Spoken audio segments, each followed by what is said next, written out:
शुरू हो गया सर। इंडियन स्मार्ट क्लास लक्ष्य क्रैश कोर्स 2021 भोजपुर के संस्करण में आप सभी 10th क्लास के बच्चों का स्वागत है। आज हम लोग जीव विज्ञान के तहत प्रजनन चैप्टर को देखेंगे। प्रजनन जो है जीवों का सबसे प्रमुख लक्षण है। आज जितने भी जीव हैं उनका सारा जितने भी गुण है उन गुणों में सबसे सर्वोत्तम गुण है ना प्रजनन है। प्रजनन के चलते ही जानते हैं कि नहीं हम लोग आज यहाँ उपस्थित हैं। अगर ये प्रक्रम जीवों में न होता तो जीवों का अस्तित्व ही इस पृथ्वी पर नहीं रहता। आज हम चर्चा करेंगे प्रजनन की। प्रजनन एक ऐसा प्रक्रम है जिससे हम लोग उत्पन्न हुए हैं और प्रजनन जो है दो शब्द जो है अंग्रेजी के री और प्रोडक्शन से बना है। री का मतलब होता है दोबारा और प्रोडक्शन का मतलब उत्पादन। इसका मतलब क्या है कि हम लोग अचानक नहीं कहीं से हैं। हम लोग अपने किसी न किसी पूर्वज से हम लोगों का की उत्पत्ति हुई है। इसलिए आज जब हम इसकी परिभाषा पर बात करते हैं तो हम लिखते हैं कि यह वैसा जैव प्रक्रम है जिससे जीव अपने समान जीव को उत्पन्न करते हैं। जैसे हम लोग मनुष्य हैं तो मनुष्य से मनुष्य की उत्पत्ति होती है, कुत्ते से कुत्ते की उत्पत्ति होती है, पौधों से पौधे की उत्पत्ति होती है, आम से आम, लीची से लीची ही बनता है। ऐसा नहीं है कि आम से है ना लीची या लीची से आम बन जाए। तो ये जानते हैं कि नहीं, ध्यान रखने की बात है कि हम लोग जीव तो उत्पन्न करते हैं लेकिन कैसा जीव उत्पन्न करते हैं? अपने समान जीव उत्पन्न करते हैं इस प्रक्रम से। दूसरी बात है कि ये विभिन्न विधियों से प्रजनन होता है। प्रजनन की दो प्रमुख विधि है, एक अलैंगिक विधि और दूसरा लैंगिक विधि। लैंगिक विधि जिसे हम लोग उत्पन्न है और अलैंगिक विधि जितने भी छोटे जीव जंतु हैं, चाहे पौधे हो या जंतु हो, वो लोग ज्यादातर अलैंगिक प्रजनन से उत्पन्न होते हैं। अलैंगिक प्रजनन को मुख्यतः हम लोग इस तरह परिभाषित कर सकते हैं कि अलैंगिक प्रजनन की वैसी विधि है जिसमें कोई भी एक जीव अपने समान जीव को उत्पन्न करता है। अपने समान जीव कहने का मतलब क्या है कि वो जीव जैसे उसके पूर्वज होंगे उसी के समान होगा, चाहे वो संरचना में हो, कार्य में हो या उसका जो भी स्ट्रक्चर वगैरह होगा सब एक तरह होगा जैसे उसके पूर्वज रहे होंगे। इन्हें भी जानते हैं कि नहीं किसी भी तरह का दूसरे की सहायता लेने की जरूरत नहीं होती है। अकेला जीव भी है ना उत्पन्न करता है। दूसरी बात ये होती है कि फ्यूजन करने के लिए यानी मिलाने जुलाने के लिए दूसरे जीव से कोई भी है ना युग्मक वगैरह की आवश्यकता इनमें नहीं पड़ती। ये सबसे सरल विधि है और ये विधि जानते हैं कि नहीं क्योंकि सिमिलर टाइप का एक ही तरह के जीव उत्पन्न करती है तो कभी कभी हम लोग इसी को क्लोन विधि भी कहते हैं। उसी तरह लैंगिक जो प्रजनन है, लैंगिक प्रजनन की वैसी विधि है जिसमें एक ही जाति के जीव, जैसे मनुष्य हम लोग एक जाति है, कुत्ता एक जाति है, बंदर एक जाति है, तो कुत्ता और कुत्ता ही के और बंदर के और मानव के ही दो असमान जीव, जैसे हम लोग क्या है, हम लोग माँ और पिता जैसे उत्पन्न हुए हैं। तो माँ जो और पिता जो है दोनों जो है लैंगिक रूप से समान नहीं है, कहीं न कहीं लैंगिक अंतर है। तो कहता है कि एक ही जाति के दो असमान जीव से हम लोग वीर उत्पन्न करते हैं अपने सदृश, यानी हूबहू नहीं। सदृश कहने का मतलब है क्या कि जिस तरह उनमें संरचनाएं हैं जिस तरह ही है उस दृष्टि से वो समान उत्पन्न करते हैं, क्योंकि ये दो अलग अलग जीव से उत्पन्न है। यानी माँ अलग जीव है, पिता अलग जीव है, तो दोनों के गुणों का इसमें समावेश होता है। इसमें जानते हैं कि दो युग्मक का डायरेक्ट है ना समावेश कैसे नहीं होता है। तो इसमें क्या करता है, दोनों पार्टिसिपेशन करता है युग्मक से और युग्मक से ही है ना उनका उत्पत्ति होता है। इनको हम लोग डिटेल में बाद में देखेंगे। पहले हम लोग जो अलैंगिक प्रजनन है उस पर आज चर्चा कर लेते हैं। साहब, अलैंगिक प्रजनन की बहुत सारी विधियां हैं जिनमें है ना पॉपुलर 6-7 विधि है। 5-6 विधियों की चर्चा आपके इस कक्षा में मैं करने का प्रयास कर रहा हूँ। अलैंगिक प्रजनन की पहली विधि है द्विखंडन। द्वि का मतलब होता है दो और खंडन का मतलब होता है टूटना। अंग्रेजी में भी इसको कहते हैं बाइनरी। बाइनरी का मतलब होता है दो भाग में और फिजन इसके नाम से ही पता चल रहा है कि यह अलैंगिक प्रजनन की वैसी विधि है कि जिसमें एक जीव टूट कर करके विभक्त होकर करके दो समान जीव को उत्पन्न कर रहे हैं। जैसे ऐसी क्रिया अमीबा में, पारामीशियम में और यूदान में होती है। यहाँ साफ साफ हम अमीबा को दिखाने की कोशिश की है। अमीबा का कोई निश्चित रूपाकार है नहीं, हमने अमीबा को बनाया है। देखिए उसका केंद्रक पहले है ना टूटा दो भाग में, और केंद्रक के बाद फिर ये जीव अमीबा टूट गया। तो ये जो अमीबा है, दो अमीबा एक अमीबा से उत्पन्न हुआ है, यानी एक जीव से दो जीव का निर्माण हुआ है। यही विधि द्विखंडन है। अलैंगिक प्रजनन की दूसरी सबसे पॉपुलर विधि आती है, उसमें जो कहते हैं हम लोग बहुखंडन। बहुखंडन अलैंगिक प्रजनन की वैसी विधि है जिसमें जीव जो है दो से अधिक भाग में, द्विखंडन में दो भाग में टूट करते हैं। इसमें कहता है कि दो से अधिक भाग में टूट करके और नए जीवों का निर्माण करते हैं, यानी दो से अधिक जीवों का निर्माण करते हैं। ऐसी स्थिति जानते हैं कि नहीं दिखाई देती है प्लाज्मोडियम में। प्लाज्मोडियम में जीव जो है टूटा, अंदर से पहले उसके केंद्रक टूटे, केंद्रक। इस विधि में होता ही है कि जब प्रसूति है ना जीव के अनुकूल नहीं रहती है, तब ये क्रिया होती है और अंदर में जो उसका प्लाज्मा मेम्ब्रेन होता है, यानी कोशिका जो झिल्ली होती है, वो अंदर में मोटी दीवार सिस्ट का फॉर्मेशन करती है। और वही जब फेब्रुलर कंडीशन होता है, तो जब ये सिस्ट टूटता है तो बहुत सारे जीव उत्पन्न होते हैं। प्लाज्मोडियम वही है जिससे हम लोगों को मलेरिया होता है, साफ। उसके बाद इसकी तीसरी विधि है विखंडन। विखंडन लैंगिक प्रजनन की वैसी विधि है जिसमें खंड युक्त जीव, यानी पहले से जीव में जैसे कैसे हम लोग का खंड है अंगों में, तो ऐसे ही जो है कुछ जीव ऐसे होते हैं जो खंडित होते हैं और सेगमेंटेड होते हैं। वैसे जीव खंड में ही टूटते हैं फेब्रुलर कंडीशन में। जैसे जैसे खंड बनता है टूटते जाते हैं और उससे नए जीवों का निर्माण होता है। स्पाइरोगैरा यूलोथ्रिक्स जो है इसका एग्जांपल है, जो हम लोग के यहाँ आमतौर पर जो है काई वगैरह में दिखाई देता है, वो उसमें भी है ना ऐसी विधि होती है। इसकी चौथी जो विधि होती है वो है पुनरुद्भवन, यानी रीजेनरेशन। रीजेनरेशन में दोबारा जनरेट होना। ये होता ही है कि कुछ जीव ऐसे होते हैं जिनको देखिएगा कि जैसे उनकी प्रसूति अनुकूल नहीं है, वो दिखाई नहीं देते, और जैसे जैसे है ना या फिर उनके साथ कोई दुर्घटना हो जाए, एक्सीडेंटल कोई वजह हो जाए। जैसे यहाँ हम लोग एक्सीडेंटल वजह दिखा रहे हैं कि भाई टूट गया, किसी वजह से पानी में था, पानी में बहाव में आया, टूट गया। और विपरीत परिस्थिति में ये जब टूट गया तो ये उसी फॉर्म में पड़ा हुआ है। जैसे ही उसके लिए अनुकूल परिस्थिति आती है, वो शरीर के जो अवशेषी भाग है, जो भी भाग बच गया है जिसमें साइटोप्लाज्म बन गया है, उस भाग से जानते हैं कि फिर पुनः पूरे शरीर का निर्माण कर लेते हैं। और ये विधि जो है कहलाती है पुनरुद्भवन। और ये चीज ध्यान रखने की योग है, अभी तक जो हम लोग चारों अलैंगिक प्रजनन की विधि बताए, वो कहीं ना कहीं इनमें जानते हैं कि पूर्वज से ही है ना डायरेक्टली संतति का निर्माण हुआ है, यानी पूर्वज भी जिंदा है एक तरह से और उसकी संतति भी जिंदा है। यानी इन चारों विधियों को हम लोग इमोर्टल विधि यानी अमरणशील प्रजनन विधि भी कहते हैं। जो विधि है वो है मुकुलन। मुकुलन यानी बडिंग। इसमें क्या होता है कि जो भी जीव है, जीव से जीव के ही सदृश छोटा मिनिएचर यानी छोटा स्ट्रक्चर का निर्माण होता है, और वही छोटा स्ट्रक्चर मुकुल कहलाता है। और उसी मुकुल से एक नए जीव उत्पन्न होते हैं। जब उसके कंप्लीट डेवलप कर जाता है तो शरीर से विभक्त करता है। जैसे यहाँ हाइड्रा और ईस्ट है।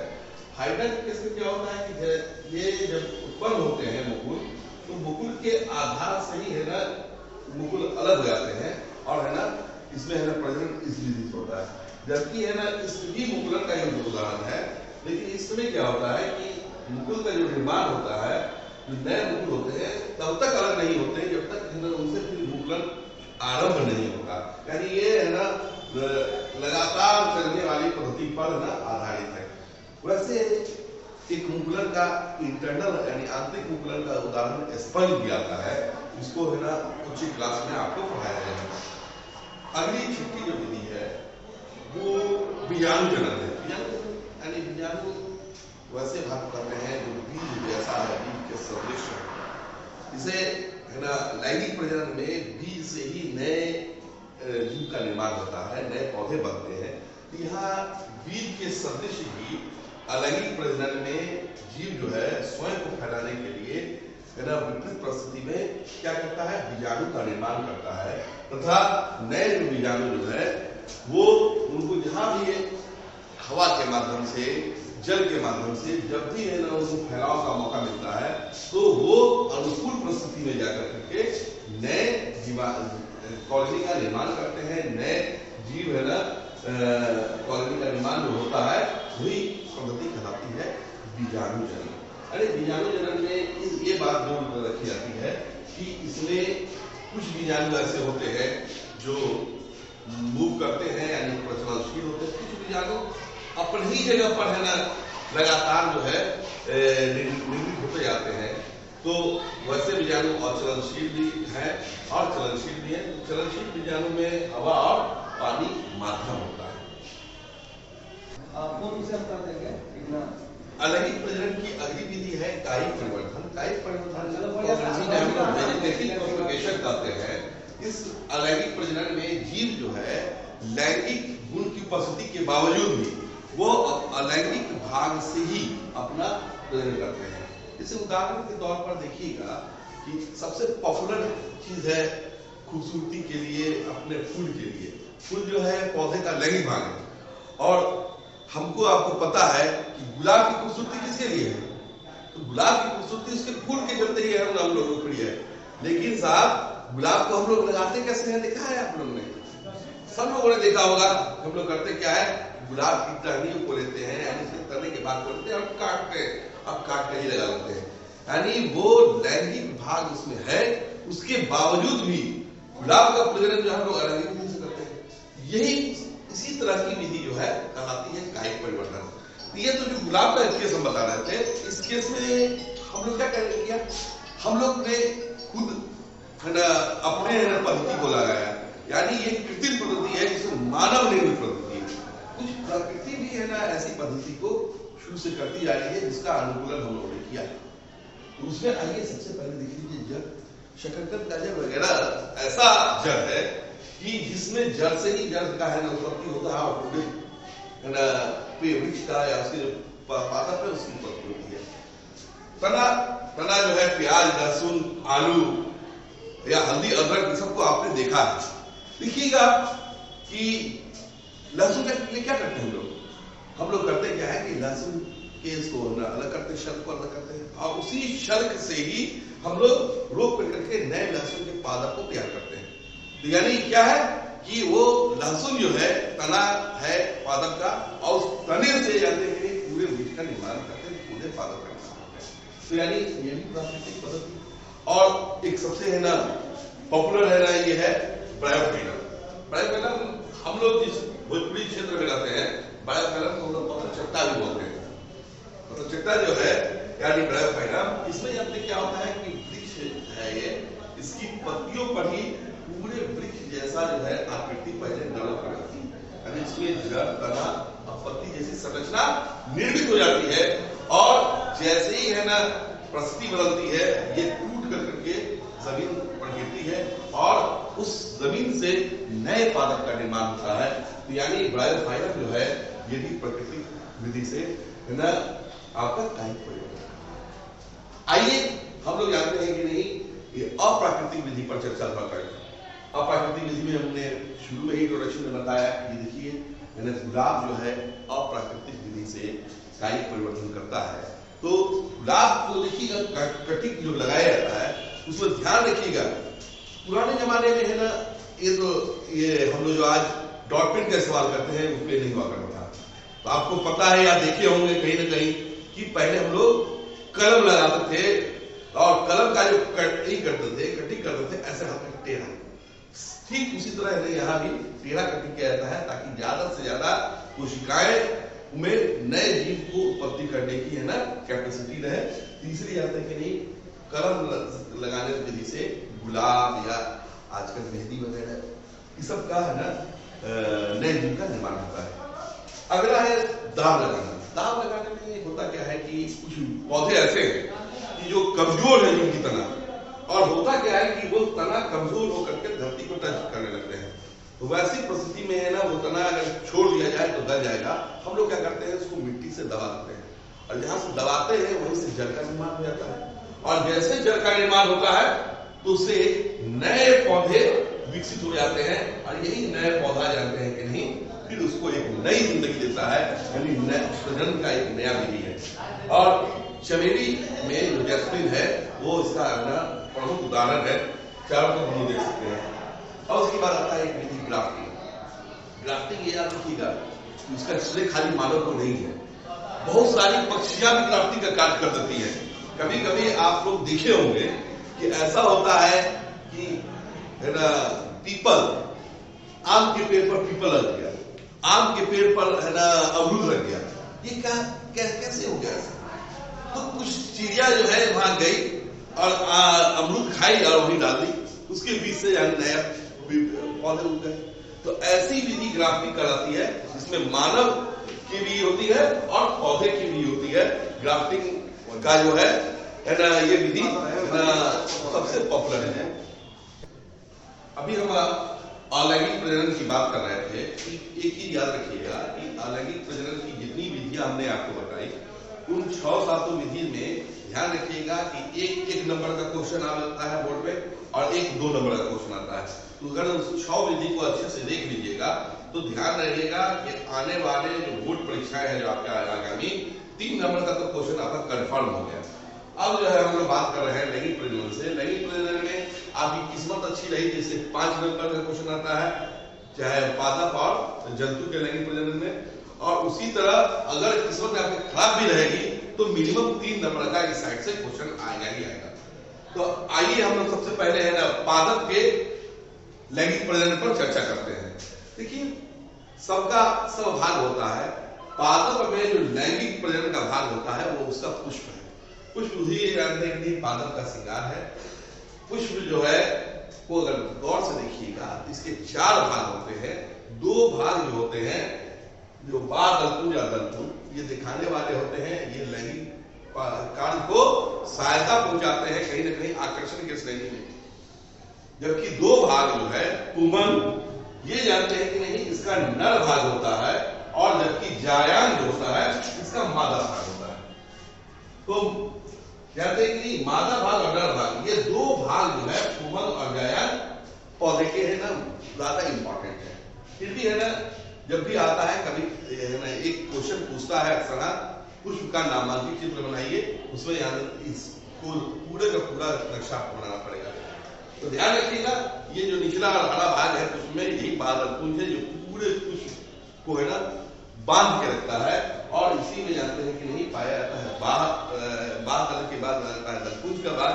जो दलपुंज का भाग होता है वो पुष्प का आकर्षण है, और उसी आकर्षण के चलते जानते हैं कि नहीं पुष्प में लैंगिक प्रजनन में सहायता मिलती है। क्योंकि पादप होते हैं, हम लोग उतना मूवमेंट नहीं करते या एक स्थान से दूसरे स्थान नहीं जाते, तो उनको सहायता की आवश्यकता पड़ती है जब उनको उनके युग्मकों का ट्रांसफर करना पड़ता है, स्थानांतरण करना पड़ता है। तो ये भाग जानते कि नहीं इसलिए इंपॉर्टेंट है। इसको हम लोग पंखुड़ी भी बोलते हैं, और इसको है ना पेटल भी कहा जाता है अंग्रेजी में। उसके बाद आता है नर भाग। पादप का जो नर भाग होता है वो जानते हैं कि नहीं पुंमंग है। पुंमंग सामान्य तौर पर 2, 3, 5, 9, 10 और अनगिनत भी होता है, जो हम लोग सामान्य तौर पर पूजा में है ना यूज करते हैं। उड़द का फूल, उसमें देखिएगा एक जो मादा भाग है उसके चारों ओर अनगिनत जो है एक पुंमंग पाए जाएंगे। पुंमंग में 2 ही चीज होता है, एक उसका तंतु होता है और दूसरा होता है परागकोश। और इसी परागकोश के अंदर है ना अणुसूत्री विभाजन के द्वारा इस परागकोश के अंदर परागकण का निर्माण होता है। वही उसका जानते हैं कि नहीं नर युग्मक कहलाता है। अब आइए है ना इस मादा भाग में। अगर मादा भाग को गौर से देखा जाएगा तो जायांग का जो यूनिट है, इकाई है, स्त्री केसर है, ये जो है जनरली सेंट्रलाइज होता है।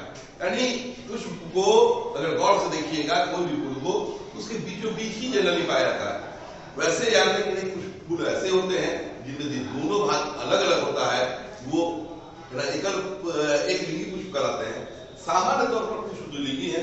द्विलिंगी में ये बीचों बीच होता है। द्विलिंगी में ये जो है स्त्री केसर को अगर गौर से देखिएगा तो इसका सबसे ऊपर वाला जो भाग है ये वर्तिकाग्र कहलाता है। उसके बाद आता है भाग जो उसका लंबाई मेंटेन करता है वो वर्तिका है, और अंडा भ्रूण कोश के अंदर इसकी अंडाशय पाए जाते हैं। लैंगिक प्रजनन के लिए अब क्या करना पड़ेगा, उसको अगला स्टेप यही होता है कि इस नर भाग को मादा भाग तक आना होगा, और ये जो नर भाग का जो है प्रागकोश, कभी कभी पूरा या कभी कभी प्रागकण, यानी ये इसका स्थानांतरण यहां तक होगा, तब है ना प्रजनन की अगली स्थिति आरंभ होगी। इसको हम बता रहे थे क्या कि ये जो पुंकेसर है, पुंकेसर का ये भाग कौन प्रागकोश या प्रागकोश के अंदर बना हुआ प्रागकण, ये जो है कहां से, तो ये अपने स्थान से स्त्री केसर तक जो स्थानांतरित होता है, यही प्रक्रिया कहलाती है प्रागन। यानी प्रागन वैसी पद्धति है जिसमें पुंकेसर से है ना आपका कौन, तो पुंकेसर से प्रागकण, तो पुंकेसर से प्रागकण जो है स्त्री केसर के वर्तिकांग तक स्थानांतरित होगा, जिसको कहते हैं हम लोग प्रागन। प्रागन दो प्रकार का होता है सामान्य तौर पर। अब ज्यादातर पौधा हम आपको बताया कि क्या होता है, द्विलिंगी होता है। तो द्विलिंगी होता है तो होता उसमें चांसेस बना हुआ है कि उसी पौधे के अंदर का पुंकेसर और स्त्री केसर आपस में है ना मिल जाए। तो अगर प्रागन की वैसी पद्धति जिसमें एक ही पादप के अंदर या एक ही पुष्प के अंदर के दो पादप के बीच में प्रागकण का स्थानांतरण वर्तिकांग से हो, तो ऐसे प्रागन को हम लोग स्वपरागन कहते हैं। जबकि परपरागन में क्या होता है कि ज्यादातर जो एक लिंगी पौधे हैं जैसे पपीता है, इन लोगों में होता क्या है कि या कुछ पौधे और भी ऐसे हैं जो जिनमें या तो नहीं अंगों का निर्माण इस ढंग से नहीं है कि जिनमें स्वपरागन हो सके, तो वैसे स्थिति में क्या होता है कि एक है ना प्रागकोश का जो स्थानांतरण जो है वो दूसरी जाति के दूसरे पुष्पों से हो करते हैं। तो अगर प्रागकोश का स्थानांतरण एक पादप पैदा होकर के दूसरे पादप यानी उसी जाति के दूसरे पादप के पुष्पों से हो, तो वैसे परागन को हम लोग परपरागन कहते हैं। सामान्य तौर पर इस कराने के लिए कुछ न कुछ माध्यम की जरूरत पड़ेगी, और वो माध्यम जो है ये तीन प्रमुख माध्यम है।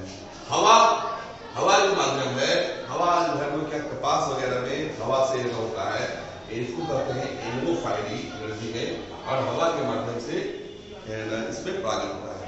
वही पौधों में जल के माध्यम से होता है, जो जलीय पौधे में ऐसा देखा गया है, समुद्री घास हो, जोस्पेरा हो या वेलेस्नेरिया हो, इनमें है ना ये बहुत पॉपुलर है। और जितना भी खूबसूरत फूल दिखिएगा, देखिए है ना आप लोग गाना वगैरह देखते होंगे, तो गाना में फूल का है ना चर्चा किया जाता है। फूल का क्यों है ना, फूल की खूबसूरती की चर्चा इसीलिए होती है कि फूल जो है उसका लैंगिक भाग है, और लैंगिक भाग में फूल को आकर्षित बिल्कुल करता है, यानी फूल जो है आकर्षित करता है कीटों को, ताकि वो उसका परागन करा सके। तो कीट द्वारा जो है परागन की जो क्रिया होती है, इसको हम लोग कहते हैं एंटोमोफाइली। सरसों या जितने भी खूबसूरत फूल दिखाई देंगे, सब में ये प्रकृति होती है। फिर हम लोग आगे बढ़ते हैं। अब हम लोग आपसे चर्चा करेंगे इनके निषेचन पर। परागन जो है जनन का एक्चुअली जो है एक स्टेज है।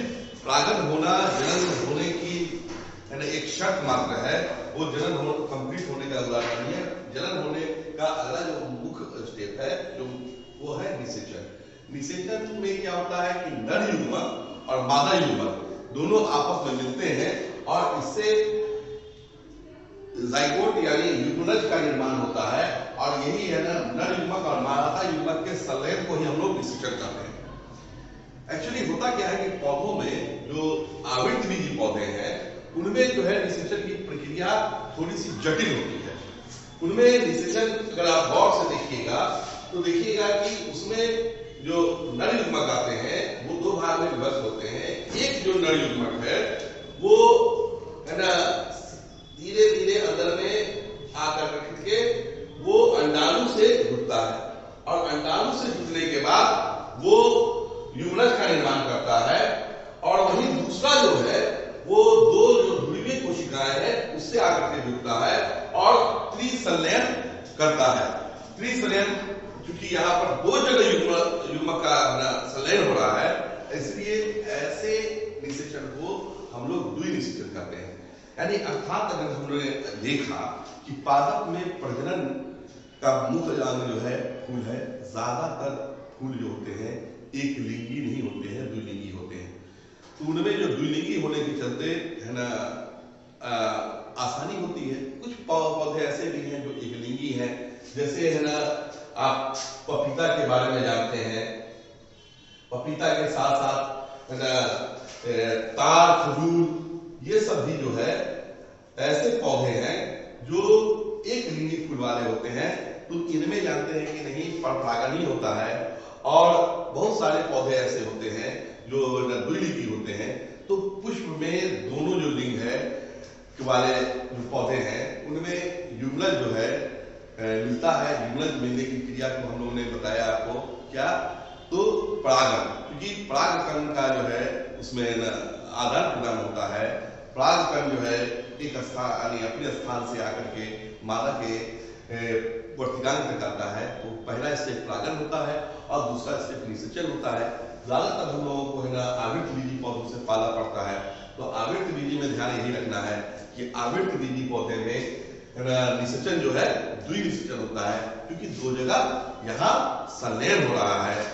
अब जो है इसके आगे हम लोग फिर देखेंगे मानव के प्रजनन के बारे में।